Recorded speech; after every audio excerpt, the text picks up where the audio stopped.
शिखर पर मिलेंगे। लेखक Zig Ziglar. See you at the top by Zig Ziglar. खंड 5 बोनस अध्याय भाग 1 अवचेतन मस्तिष्क। कल्पनीय कर्मचारी। कल्पना कीजिए, सिर्फ कल्पना कीजिए, आप एक नियोक्ता हैं जिसके पास एक कर्मचारी है। आप किस प्रकार का कर्मचारी चाहेंगे? यदि आपको एक कैटलॉग में से चुनकर इस कर्मचारी के लिए ऑर्डर देना हो तो आप उसमें कौन से विशेष गुणों का होना पसंद करेंगे?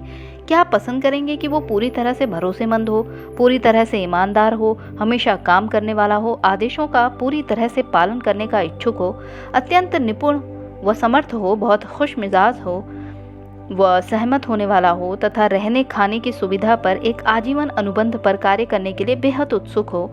लगता है जैसे कि वो एक आदर्श कर्मचारी हो, है ना? अगर आपके पास ऐसा कर्मचारी हो तो आप उससे किस तरह का व्यवहार करेंगे? इस सवाल का जवाब बहुत महत्वपूर्ण है, क्योंकि इस आदर्श कर्मचारी का कार्य संपादन पूरी तरह से उस व्यवहार पर निर्भर है। अगर आप शालीन और विचारशील हैं तो वो देर तक और मेहनत से काम करेगा। अगर आप अभद्र और निष्ठुर हैं तो वो जिद्दी और विद्रोही हो जाएगा। उसकी तारीफ कीजिए कि वो कितना चतुर है और वो अत्यंत चतुराई के साथ कार्य करेगा। उसे सुस्त, मूर्ख या गैर जिम्मेदार कहकर पुकारिए तो वो विद्रोही हो जाएगा और इतना परेशान हो जाएगा कि सब कुछ गलत कर देगा। उससे कहिए कि आप उसे प्यार करते हैं और उसका आदर करते हैं, तो वो पूरी रात आपकी समस्याएं सुलझाता रहेगा। उसे बेवजह परेशान करें और कहें कि आप उसे प्यार नहीं करते हैं, तो वो इतना कुंठित हो जाएगा कि वो आपको एक दिन का भी समय नहीं देगा। इन सब बातों को ध्यान रखकर अगर ऐसा कोई भावी कर्मचारी आपके दरवाजे पर किसी काम की तलाश में आ जाए तो क्या आप उसे काम पर रख लेंगे? बेवकूफ़ी भरा सवाल है ना? उसे काम पर रख लेने के बाद आप उससे कैसा व्यवहार करेंगे? हम दोनों इस सवाल का जवाब जानते हैं, है ना? ओह, मैं लगभग भूल ही गया था, ये कल्पनीय कर्मचारी अपने चारों ओर के व्यक्तियों से आसानी से प्रभावित हो जाता है। अगर इसके चारों ओर नकारात्मक सड़ी गली सोच वाले लोग हैं तो ये भी नकारात्मक सड़ी गली सोच वाला हो जाएगा, और ना तो वो मज़ेदार व्यक्ति रहेगा और ना ही बहुत उत्पादक रहेगा। उसके चारों ओर सकारात्मक सोच वालों, सकारात्मक बात करने वालों और सकारात्मक काम करने वालों को इकट्ठा करें, और ये निश्चित रूप से आश्चर्यजनक होगा कि वो कितना अधिक काम कर सकता है और कितना प्रसन्न चित्त रहता है। मैं शर्त लगाता हूँ कि आपने अभी निश्चय किया है कि आप अपने इस कल्पनीय कर्मचारी के चारों ओर सकारात्मक लोग व सकारात्मक परिवेश रखेंगे। मैं शर्तिया तौर पर कह सकता हूँ कि आपकी योजना बहुत अच्छे व खुश मिजाज होने की है और उसके द्वारा की गई अच्छी चीज़ों पर गौर करने की है, ताकि आप उसकी शेखी बघार सकें, जिससे वो और ज़्यादा काम कर सके। इसमें कोई संदेह नहीं है कि आप अधिकतम उत्पादन प्राप्त करने के लिए सोचें, काम करें, योजनाएं बनाएं और हो सकता है थोड़ी बहुत रूपरेखा बनाएं।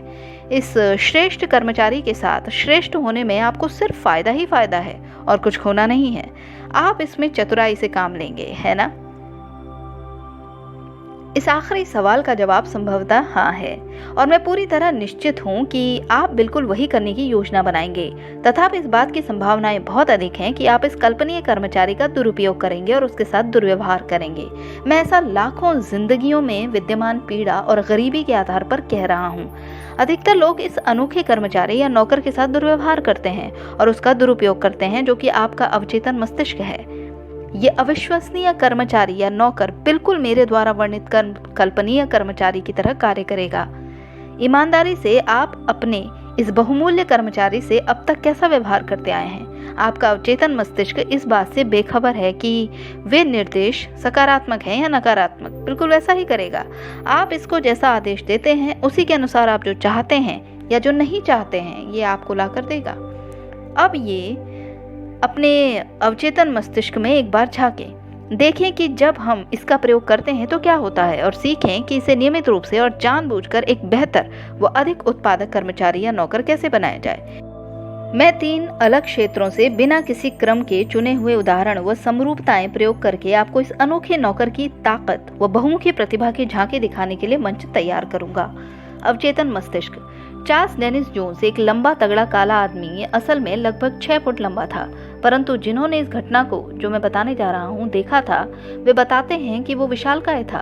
एक ट्रक सड़क से दूर दौड़ता हुआ एक पेड़ से बुरी तरह टकरा गया। इंजन गाड़ी में धंस गया था और चालक का शरीर उसकी छत के नीचे मुड़ यानी कि ऐंठ गया था। उसके पैर क्लच व ब्रेक के पैडलों के बीच फंस गए थे, दरवाजे पिचक गए थे और उनकी शक्ल खराब हो गई थी।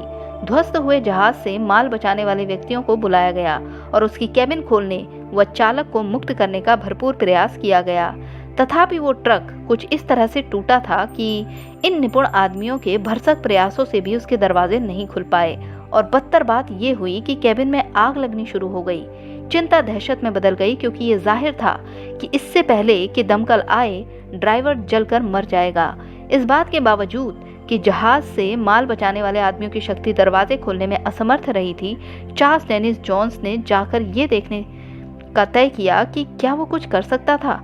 अपने आप को दरवाजे के खिलाफ दृढ़ करके उसने खींचना शुरू किया। धीरे धीरे आनाकानी करते हुए दरवाजे ने रास्ता देना शुरू कर दिया। जोन्स की कोशिश व ताकत इतनी अधिक थी कि उसकी बाजू में मांसपेशियों के फूलने से उसकी कमीज की आस्तीन फट गई थी।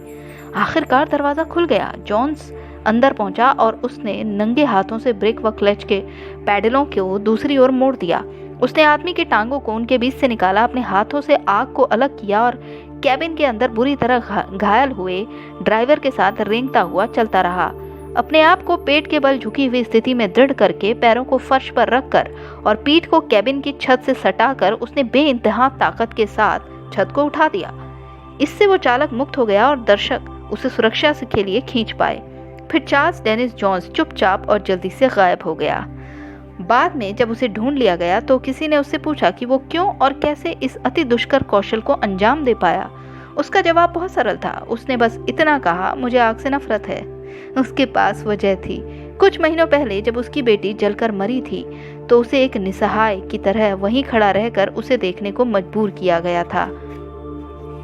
एक दूसरे मौके पर एक 37 वर्ष की महिला ने 3600 पाउंड से भी अधिक भार की एक कार को उठा दिया और उसके नीचे से अपने बेटे को हिफाजत से खींच लिया। उसने ये बिना किसी विचार या हिचकिचाहट के कर दिया। उसके पास वजह थी। अवश्य ही आपके साथ कभी ऐसा हुआ होगा कि आप बिना कोई विशेष बात सोचे गाड़ी चलाते जा रहे हैं, फिर अचानक आपको एक विचार आता है और आप विस्मय से कह उठते हैं, यही तो है, यही वो जवाब है। अरे रे, ये मुझे पहले क्यों नहीं सूझा। आपको अभी भी उस समस्या का जवाब मिल गया जिसके साथ आप कई दिनों से जूझ रहे थे और आप इतने उत्तेजित हो जाते हैं कि आप मुश्किल से अपने आप को संभाल पाते हैं। रोचक बात यह है कि चार्ल्स डेनिस जोन्स, वो 37 वर्षीय महिला और आप सभी वही चीज कर रहे हैं। आप अपने अवचेतन मस्तिष्क के ज्ञान, मजबूती और शक्ति का प्रयोग कर रहे थे। वर्षों तक आदमी अपने अवचेतन की असीम क्षमताओं के ताले खोलने के सपने देखता रहा ताकि इसे नियमित रूप से काम में लाया जा सके। शताब्दियों तक मनुष्य इस अदम्य शक्ति का कभी कभार व संयोगवश उपयोग कर पाया। अभी हाल ही तक इस रहस्यपूर्ण ताकत या मानसिक योग्यता जिसे हम अवचेतन मस्तिष्क कहते हैं के बारे में बहुत कम मालूम था। आइए हम इसकी एक आम आदमी की नज़र से खोजबीन करें और देखें कि ये कैसे काम करता है तथा चेतन मस्तिष्क से किस प्रकार संबंध रखता है। फिर मैं आपको कुछ तरीके बताऊंगा जिनसे आप अपने अंदर की इस अद्भुत क्षमता के बहुत हद तक ताले खोल पाएंगे। चेतन मस्तिष्क आपके मस्तिष्क का गणना करने वाला, सोचने वाला व तर्क करने वाला हिस्सा है। इसके पास प्रस्तुत चीज को स्वीकार या अस्वीकार करने की क्षमता है। सामान्य रूप से कहा जाए तो आप जो कुछ भी सीखते हैं वो चेतन मस्तिष्क से सीखते हैं। तथापि यदि आप किसी चीज को अच्छा करना चाहते हैं तो आपको इसे चेतन मस्तिष्क से अवचेतन मस्तिष्क की ओर बढ़ा देना चाहिए। अवचेतन मस्तिष्क के पास संपूर्ण स्मृति है। हर चीज जो आपने कभी देखी, सुनी या सूंघी, चखी, छुई या यहाँ तक कि सोची होगी, आपके अवचेतन मस्तिष्क का स्थायी हिस्सा बन चुकी है। ये अवचेतन मन दिन में 24 घंटे, हफ्ते में 7 दिन और साल में पूरे 365 दिन जागृत व क्रियाशील रहता है। इसे जो कुछ भी बताया जाता है उसे ये बिना कोई सवाल किए स्वीकार कर लेता है और किसी भी सूचना को ये विश्लेषित या अस्वीकृत नहीं करता। ये किसी भी आदेश या निर्देश को स्वीकार कर लेता है और निश्चित रूप से उस हुक्म की तामील करता है, बिल्कुल वैसे ही जैसे कि कोई टाइपराइटर किसी कुंजी को दबाने के उस अक्षर को टाइप कर देता है। अवचेतन मस्तिष्क के पास असीमित शक्ति की संभावना एवं हमारे द्वारा इसमें भरी जाने वाली सूचना के लिए भंडारण क्षमता दोनों होती है। कृत्रिम निद्रा, सम्मोहन तथा अवचेतन अवस्था क्या है? कृत्रिम निद्रा या सम्मोहन, जो मूल रूप से अवचेतन मस्तिष्क से संबंध रखता है, अधिकांश लोगों के लिए एक रहस्य है। लोगों के पास इस बारे में जितनी सूचना है या गलत सूचना है, उसी के आधार पर वे या तो इसे स्वीकार करते हैं या अस्वीकार करते हैं, परंतु अधिकतर लोग वास्तव में इसे समझते नहीं हैं। वस्तुतः हम अपने आप को पूरी जिंदगी एक हित से दूसरे हित के लिए सम्मोहित करते रहते हैं। ये वास्तव में दुर्भाग्यपूर्ण है कि अधिकतर लोग अपने आप को उन चीज़ों को पाने के लिए जिन्हें वे चाहते हैं सम्मोहित करने के बजाय उन चीज़ों को पाने के लिए सम्मोहित कर लेते हैं जिन्हें वे नहीं चाहते। सम्मोहन कला का अभ्यास करने वाले व्यक्ति का उद्देश्य आपको तनाव मुक्त करने, ध्यान केंद्रित करने एवं आपके अवचेतन मस्तिष्क का उपयोग करने में मदद करना है। सम्मोहन कोई खेल नहीं है जिसे आप अपने किसी दोस्त अथवा उस व्यक्ति के साथ खेलें जिसने डाक से मंगाकर सम्मोहन कला का कोई कोर्स सीखा है। यह आवश्यक रूप से सच नहीं है कि आप सम्मोहन के कुछ अधीन कुछ गलत या अनैतिक नहीं करेंगे। यही कारण है कि आपको बहुत सावधान रहना चाहिए और केवल किसी कुशल व सुप्रशिक्षित व्यक्ति को ही अपने आप को सम्मोहित करने की अनुमति देनी चाहिए। किसी को सम्मोहित करना काफी हद तक एक सरल प्रक्रिया है, परंतु उस व्यक्ति को सम्मोहन की मूर्छा से वापस बाहर लाना उतना सरल नहीं है। अगर कोई अप्रशिक्षित या शौकिया व्यवसायी सम्मोहन करता उस समय जबकि आप सम्मोहित अवस्था में हैं घबरा जाए तो परिणाम काफी गंभीर हो सकते हैं। एक शौकिया सम्मोहनकर्ता जो आपकी धूम्रपान, मद्यपान, यौन, वजन आदि से संबंधित समस्याओं का निदान करने अथवा उन्हें सुलझाने का वायदा करता है, बिल्कुल वैसा ही कर सकता है, परंतु आपको कुछ अन्य समस्याओं के साथ छोड़ सकता है जो उनसे भी कहीं अधिक गंभीर हो सकती हैं। सीधी सी बात है, सम्मोहन जब किसी विशेषज्ञ द्वारा ठीक प्रकार से प्रयोग किया जाता है तो अच्छा है। नौसिखिए के हाथ में ये खतरनाक हो सकता है। उदाहरण के लिए कुछ दंत चिकित्सक सम्मोहन को बड़ी सफलता के साथ प्रयोग करते हैं। डॉक्टर इसे छोटी मोटी शल्य क्रिया के लिए भी प्रयोग करते हैं। सम्मोहन की अपनी जगह जरूर है, परंतु खेल के कमरे में नहीं है और ना ही नौसिखिए व्यक्ति द्वारा प्रयोग करने के लिए है।